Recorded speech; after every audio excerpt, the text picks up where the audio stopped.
Like, we really didn't think we were gonna survive that night because the water was so high with the pressure, it blew out the back of the house. For me, it was really important that I didn't like just sell this to someone that it could happen to him again.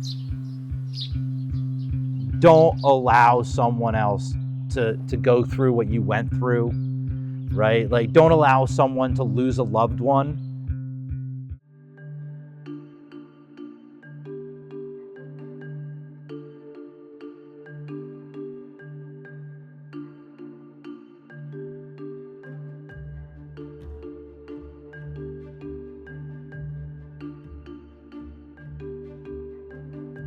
The Blue Acres program, it's a voluntary buyout program that is funded by taxpayer dollars.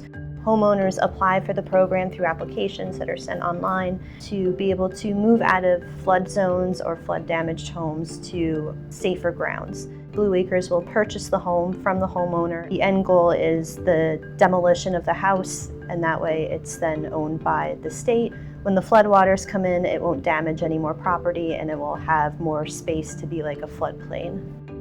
There was a surveyor that came out here, there was an assessment on the property, and I was given fair market value of the house from the day before the flood.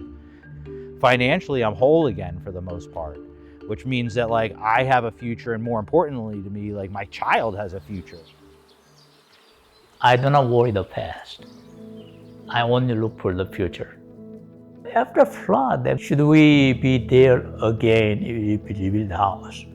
It should not be rebuilt.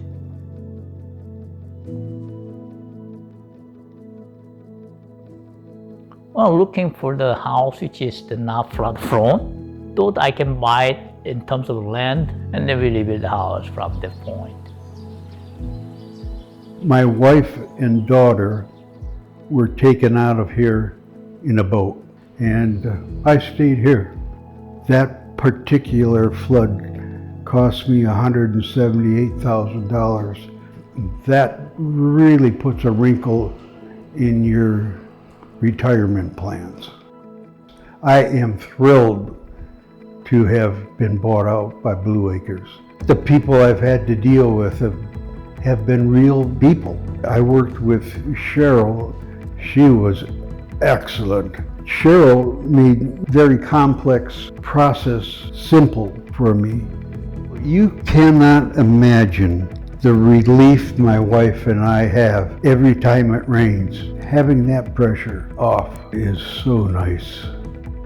Who wants to leave their childhood home? Or some of the homes that we go into, or they're so beautiful and you can see how personal they are. They have pictures and mementos and they've lived there for generations. So dealing with not only the tragedy of a flood, but like just the emotional response from people just having to deal with it. It's resilience, I think. That's a lot of what these homeowners are. They're very resilient. The idea that I can preserve this property, that it's a place that I can still come, it's public land, so I'll be able to come down here, and I can't wait for this property to be cleaned up because I feel like it'll be very healing. You know, this now becomes an area that, instead of being a flood-prone area, this area is an area that will absorb water.